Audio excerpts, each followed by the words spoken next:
अगर हम आपसे कहें कि इस होटल को बनाने में 47 अरब रुपए खर्च हुए हैं, तो आपके दिमाग में इस होटल को लेकर आलीशान कमरे, चमचमाती बिल्डिंग, बेहतरीन सर्विस और अच्छी फूड क्वालिटी की इमेज बननी शुरू हो जाएगी और आपका इस होटल में एक्सप्लोर करने का मन भी करेगा।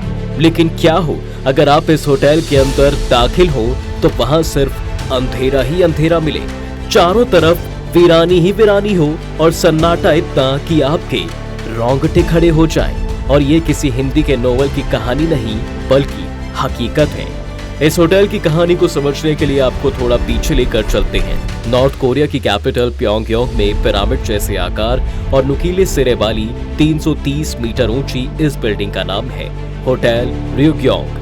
ये स्काई स्क्रैपर बिल्डिंग किसी अजूबे से कम नहीं है। साल 1987 में इस बिल्डिंग का कंस्ट्रक्शन वर्क शुरू हो गया था और इसे बड़े उत्साह के साथ बनाया गया था। इरादा था कि ये दुनिया का सबसे ऊंचे होटल के रूप में पहचाना जाएगा। मगर इसे होटल की पहचान मिली कि आज के समय में ये जमीन की सबसे ऊंची वीरान इमारत है। वैसे तो इस होटल में 3000 से भी ज्यादा कमरे हैं, मगर हैरान करने वाली बात यह है कि इन कमरों में आज तक एक भी इंसान नहीं ठहरा है। जी हाँ, शानदार दिखने वाला ये होटल आज भी खुलने का इंतजार कर रहा है। इस होटल को लेकर ऐसा भी कहा जाता है कि अगर इसे बनाने का काम वक्त पर पूरा हुआ होता तो ये दुनिया की 7वीं सबसे ऊंची बिल्डिंग होती। इतना ही नहीं, ये उस समय का सबसे ऊंचा होटल भी माना जाता है, मगर ऐसा नहीं हो पाया। इसके पीछे का लॉजिक भी थोड़ा अटपटा है। तो हुआ यूं था कि तानाशाह किम जोंग उन के पिता किम जोंग इल ने इस होटल का कंस्ट्रक्शन करवाया था। उनके इस होटल को बनवाने की 2 वजहें थी। पहली वजह कि किम जोंग इल की मां यानी किम जोंग उन की दादी को ऊंची ऊंची बिल्डिंग्स का बड़ा शौक था, तो उनके शौक को पूरा करने के लिए इस बिल्डिंग का कंस्ट्रक्शन करवाया गया। और दूसरी जो सबसे अजीब वजह थी वो ये थी कि नॉर्थ कोरिया के सबसे करीबी दुश्मन साउथ कोरिया ने सिंगापुर में वेस्टर्न स्टैमफोर्ड होटल का कंस्ट्रक्शन कर लिया था, जो उस वक्त दुनिया का सबसे ऊंचा होटल कहलाता था। नॉर्थ कोरिया की सरकार को ये लगता था कि ये होटल वेस्टर्न इन्वेस्टर्स को अपनी तरफ अट्रैक्ट करेगा। बस फिर क्या था, नॉर्थ कोरिया को ये पच नहीं पाया और उसने दुनिया का सबसे ऊंचा होटल बनाने की ठान ली। नॉर्थ कोरिया के तानाशाह हमेशा से अपने सन के फैसलों को लेकर जाने जाते हैं, फिर चाहे वो नॉर्थ कोरिया के अपने बास्केटबॉल के नियम हो या नीली जीन्स नहीं पहनने की परमिशन। ये एक ऐसा देश है दोस्तों जो अपने काले कारनामों के लिए हमेशा सुर्खियों में रहता है। खैर, कहा जाता है कि इस होटल को बनवाने के लिए नॉर्थ कोरिया ने $750 मिलियन यानी करीब 47 अरब रुपए खर्च किए थे। मोटा मोटा अगर समझे तो नॉर्थ कोरिया ने अपनी जीडीपी का 2% हिस्सा इस होटल को बनवाने में खर्च कर दिया था। मतलब एक तरफ जिस देश में खाने के लाले पड़ रहे हो, लोगों के पास राशन की सुविधा ना हो, बच्चे भूख से बिलख रहे हो, उस देश में इतने बड़ी रकम में होटल बनने की बात वहाँ के लोगों को चुभ रही थी, क्योंकि अगर वो उसके खिलाफ हो जाते तो उन सब की मौत पक्की थी। इसलिए लोगों ने चुप ही रहना बेहतर समझा। अब इस होटल के बनने की खबर पूरी दुनिया में फैल चुकी थी। हर देश के चैनल पर बस इस होटल की खबर ही दिखाई जाने लगी। इसके विज्ञापन में कोई कसर नहीं छोड़ी गई। नॉर्थ कोरिया के द्वारा ये ऐलान किया गया कि यहाँ पर जापानी फूड मिलेगा, एंटरटेनमेंट के लिए नाइट क्लब वगैरह भी होंगे। इतना ही नहीं, इस होटल में हर चीज को प्रोवाइड किया जाएगा जो किसी नॉर्मल होटल में नहीं मिलती। इतना सब होने के बाद उम्मीद थी कि इसे 2 साल में बनकर तैयार कर दिया जाएगा, मगर ऐसा नहीं हो पाया, क्योंकि कभी इसे बनाने के तरीके के साथ दिक्कत आई तो कभी इसके कंस्ट्रक्शन के साथ प्रॉब्लम आ गई। आखिरकार 1992 में इसका कंस्ट्रक्शन पूरी तरह रोकना ही पड़ा, क्योंकि सोवियत यूनियन द्वारा लगाई गई पाबंदियों से नॉर्थ कोरिया में इकोनॉमिक क्राइसिस आ गया था। फिर यहाँ से इस बिल्डिंग का सपना थम सा गया। आपको बता दें कि नॉर्थ कोरिया की सन की शासक किम जोंग उन के महल से इस होटल की दूरी करीब 20 किलोमीटर की है। किम जोंग उन को अपने काफिले के साथ यहाँ से गुजरने में 20 मिनट का वक्त भी नहीं लगता होगा। खैर, पिछले 1 दशक से ज्यादा समय तक यह अधूरी और खाली इमारत, जिसकी चोटी पर जंग लगी क्रेन दिखती थी, वो नॉर्थ कोरिया की नाकामी को दर्शाती रही। कुछ एक्सपर्ट्स तक ये कहते हैं कि ये खाली इमारत नॉर्थ कोरिया के एडमिनिस्ट्रेशन के लिए शर्म की बात है, तो कई अखबारों ने इसे दोयम दर्जे का बताया था। इतना ही नहीं, इस होटल के सुरक्षा के इंतजामों तक की आलोचना की गई थी।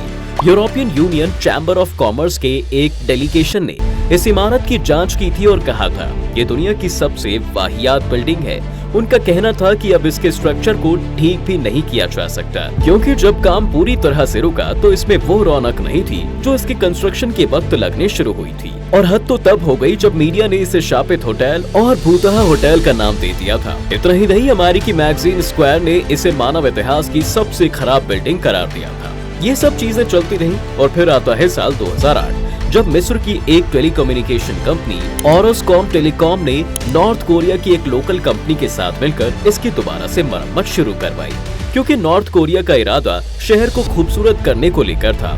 खैर, कंपनी ने नॉर्थ कोरिया की सरकार के साथ फिर से $400 मिलियन यानी करीब 25 अरब रुपए का करार किया। इस बड़े होटल को दोबारा से सिस्टमैटिक तरीके से लाने के लिए इस पर फिर से पैसे खर्च किए गए।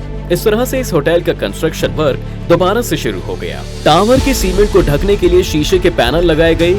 इस काम में 2000 मजदूर जुटे थे। इसके बाद काम फिर से शुरू हुआ। सितंबर 2012 की बात है, जब कंस्ट्रक्शन कंपनी ने बिल्डिंग के अंदर की तस्वीरें जारी की थी। तस्वीरों में साफ तौर पर देखा जा रहा था कि नंगे तार, पाइप, लाइटिंग और बहुत बड़े खाली हॉल नजर आ रहे थे। चारों तरफ सन्नाटा पसरा हुआ था। हर फ्लोर के छोर पर मेटल के बैरियर लगे हुए थे। कहीं से भी ये आकर्षित करने वाला होटल तो नहीं लग रहा था। उस वक्त कंपनी का कहना था दोस्तों कि ये होटल 2 या 3 सालों में खुल जाएगा, मगर ये पॉसिबल नहीं हो पाया। उधर नॉर्थ कोरिया के एडमिनिस्ट्रेशन का कहना था कि होटल 2012 तक पूरा हो जाएगा, क्योंकि 2012 में उस समय उनके फॉरएवर प्रेसिडेंट किम इल सुंग की बर्थ एनिवर्सरी थी, मगर ये वादा भी पूरा ना हो सका। फिर होटल चलाने वाले कैंपिंस्की ग्रुप का कहना था कि ये 2013 के बीच तक शुरू हो जाएगा। इसके बाद दिसंबर 2016 तक इस काम को पूरा होने की उम्मीद लगाई गई, मगर फिर ऐसा नहीं हो पाया। कंस्ट्रक्शन वर्क शुरू होने के 30 साल बाद यानी 2017 में भी ये अनोखा होटल खुल नहीं पाया है, क्योंकि रियोंग्योंग होटल के काम को पूरा करने नॉर्थ कोरिया के मौजूदा नेता किम जोंग उन की प्रायोरिटी में है। अपने पिता की मौत के बाद 2011 में उनके सत्ता में आने से लेकर अब तक प्रोजेक्ट को कुछ फेज में तो पूरा कर लिया गया है, फिर भी काम अधूरा का अधूरा ही है, क्योंकि हम सब जानते हैं कि नॉर्थ कोरिया पर कई तरह की पाबंदियां लगी हुई हैं, लेकिन वहाँ के सन की तानाशाह किम जोंग उन को इन सब बातों से फर्क नहीं पड़ता। ऐसा हम इसलिए कह रहे हैं क्योंकि जुलाई 2017 की बात है, जब किम जोंग उन की सेना ने इसी अंडर कंस्ट्रक्शन बिल्डिंग की दीवारों पर पोस्टर लगा दिए और उस पर लिखा कि ये नॉर्थ कोरिया एक शक्तिशाली देश है। इसी के ठीक दूसरे दिन नॉर्थ कोरिया ने अपनी दूसरी इंटरकॉन्टिनेंटल बैलिस्टिक मिसाइल का टेस्ट भी किया था। ये मिसाइल नॉर्थ कोरिया की अब तक लॉन्च की गई मिसाइलों की तुलना में सबसे ज्यादा दूर तक गई और इसी की खुशी में इस होटल की बिल्डिंग से आतिशबाजी भी की गई। दोस्तों, अब इसे होटल ऑफ डूम से जाना जाता है, यानी ऐसा शापित होटल जहां आज तक भी एक गेस्ट नहीं आया। दुनिया में ये सिर्फ अकेला ऐसा होटल नहीं है, ऐसी और भी कई इमारतें हैं जिन्हें बनाया तो पूरे जतन से गया था, लेकिन आज ये बिल्डिंग लोगों की बेरुखी का शिकार है। ये इमारतें शहर की खूबसूरती के लिहाज से तैयार की गई थी, लेकिन इकोनॉमिक क्राइसिस और दूसरी वजहों से इनके काम को रोक दिया गया था और यही वजह रही कि आज ये खंडर में तब्दील हो गए हैं। नॉर्थ कोरिया के होटल रियोंग्योंग की तरह ही थाईलैंड में एक 49 मंजिल की एक इमारत और है, जिसका 1997 में कंस्ट्रक्शन रोक दिया गया था। इतना ही नहीं, वेनेजुएला में एक लग्जरी होटल भी है जिसका नाम sky scraper the tower of David है। इसका भी कंस्ट्रक्शन इकोनॉमिक क्राइसिस की वजह से रोक दिया गया था और बाद में इसे एक स्लम में तब्दील कर दिया गया था। तो दोस्तों, कैसी लगी नॉर्थ कोरिया की इस शापित होटल को लेकर हमारी ये वीडियो? उम्मीद करता हूँ आपको ये पसंद आई होगी। इसलिए और ऐसी नई नई जानकारी के लिए आप हमारे चैनल को देख सकते हैं और अगर वीडियो पसंद आया है तो इसे लाइक और शेयर जरूर कर सकते हैं। साथ ही अगर आपने हमारे चैनल को सब्सक्राइब नहीं किया है तो इसे सब्सक्राइब करें और बेल आइकॉन को भी जरूर दबाएं, ताकि आपको हमारी लेटेस्ट वीडियो का पता चल सके।